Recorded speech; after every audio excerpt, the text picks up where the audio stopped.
Hello guys, السلام علیکم ورحمۃ اللہ تعالی وبرکاتہ۔ میں غلام علی مجاہدی۔ آئیے علامہ مفتی شہریار رضا صاحب کا یہ خوبصورت بیان سنتے ہیں۔ اب بادشاہ نے امام ابو یوسف سے کہا کہ جب داؤد طائی آپ ان سے مجھ کو ملوا دیجیے، آپ داؤد طائی سے ملوا دیجیے، داؤد طائی آپ کے شاگرد ہیں، آپ ان سے مجھ کو ملوا دیجیے۔ اللہ اکبر۔ امام ابو یوسف نے وعدہ کر لیا کہ میں ضرور آپ سے ملوا دوں گا۔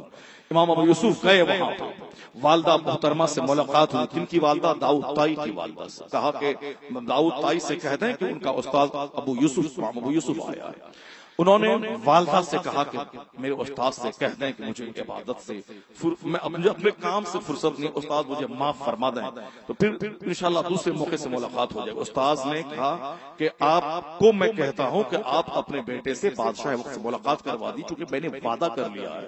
داؤد طائی کے پاس اس کی ماں گئی، امام یوسف قاضی القضات آ گئے ہیں، ان کی ماں نے داؤد طائی کا بیٹا دودھ کی قسم دیتا ہوں بادشاہ وقت سے ملاقات کا ٹائم دے دے۔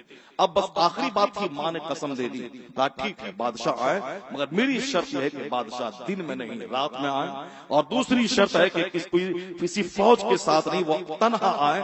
اب بس دونوں شرط منظور کر لی۔ ہارون رشید گئے، رات میں گئے، اور پھر وہ تنہا گئے، کسی فوج کو لے کے نہیں گئے۔ جناب داؤد طائی نے چراغ کو بجھا دیا۔ ہارون رشید نے پوچھا، سلام کیا، جواب دیا، کہا حضور آپ نے چراغ کیوں بجھا دیا؟ کہا میں چراغ اس لیے بجھا دیا تاکہ تم جیسے دنیا داروں کے چہرے پہ نظر نہ پڑے۔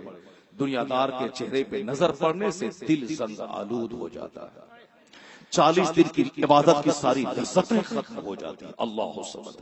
کہا حضور اور نصیحت فرمائی، کا نصیحت یہی ہے پھر دوبارہ مجھ سے ملنے کی تمنا مت کرنا۔ کہا حضور میں تحفہ لے کے آیا ہوں، ہیرے جواہرات سونے چاندی، یہ حلال مال ہے۔ کہا مجھے نہیں چاہیے، میں نے باپ سے ترک وراثت میں چند حلال مال میں پایا ہوں، میں رب سے ہی دعا کرتا ہوں کہ جس دن وہ مال ختم ہو جائے اسی دن میری زندگی کا آخری دن ہو جائے۔ ہارون رشید وہاں سے نکل گئے، انہوں نے چراغ پھر دوبارہ ان سے ملاقات نہیں کی۔ وہ داؤد طائی جو نمک روٹی کھاتے تھے، بادشاہ وقت سے ملنا گوارا نہ کیا۔ اتنے زبردست ولی کامل جن کی شاگردی پہ امام اعظم کو ناز تھا، اور وہ داؤد طائی جو اپنے زمانے کے ولیوں کے سردار تھے، انہوں نے اس قدر زہد سے، استغنا سے، بے نیازی سے بادشاہ وقت سے ملنے کو ٹھکرا دیا۔ آج کی تاریخ میں کون ہے جو جناب داؤد طائی کی یاد تازہ کر گیا ہو؟ آج کون ہے جو جناب غوث اعظم کی یاد تازہ کر گیا ہو؟ خلیفہ بغداد چاہتے تھے کہ غوث اعظم میرے ساتھ بیٹھے، میرے پہلو میں کرسی پر وہ بیٹھے اور میرا تحفہ قبول کریں۔ غوث اعظم نے اس کے تحفے کو نچوڑا تو سونے چاندی سے خون بہنے لگا۔ کہا دوبارہ میرے پاس تحفہ مت لانا، غریبوں کا خون چوس کر تم میرے پاس لاتا ہے۔ اگر شریعت کی لگام میری زبان پہ نہ ہوتی میں اس خون کو بہنے کے لیے چھوڑ دیتا، جس کا خون چوس کر تم یہ مال لایا ہے یہ خون بہ کر اس کے گھر تک چلا جاتا۔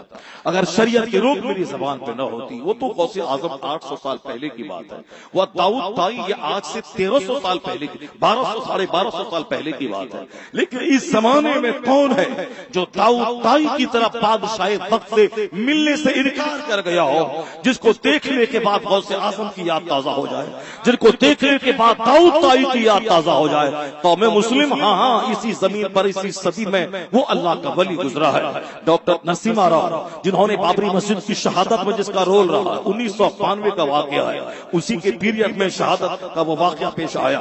چند دن اور وہ پردھان منتری رہا، اس داغ کو دھونے کے لیے وہ خانقاہوں کا سفر کرتے ہوئے وہ بریلی پہنچا۔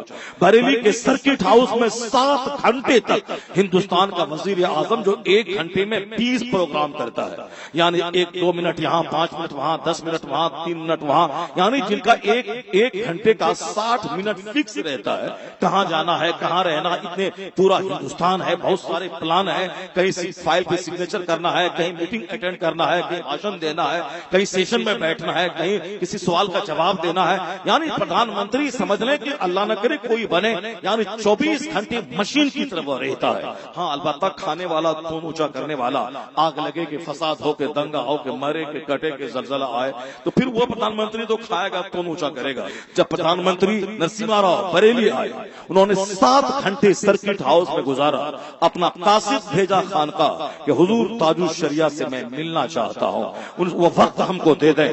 تاج الشریعہ نے کیا کہلا بھیجا, میں نے اپنے باپ داداؤں سے جو ذمہ داری حاصل کی ہے مخلوق کی مسلک اہل سنت کی خدمت کرنا, اس سے مجھے فرصت کہاں ہے کہ میں کسی راجہ بادشاہ سے ملاقات کروں.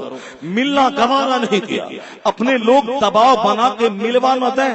وہ آیا, اعلیٰ حضرت کی بارگاہ میں حاضری دی اور سوچا کہ تاج الشریعہ سے ملاقات کر لوں, لیکن تاج الشریعہ اس سے پہلے ہی اتحاد کی طرف جا چکے تھے تاکہ اپنے لوگ دباؤ بنا کے اس کو میرے سامنے نہ لے آئے. میں ظالم حکمراں کا چہرہ نہیں دیکھنا چاہتا, میں ان کے پاس بیٹھ کے بات نہیں کرنا چاہتا. تو کون ہے جو غوث اعظم کی یاد تازہ کر گیا اس عہد میں؟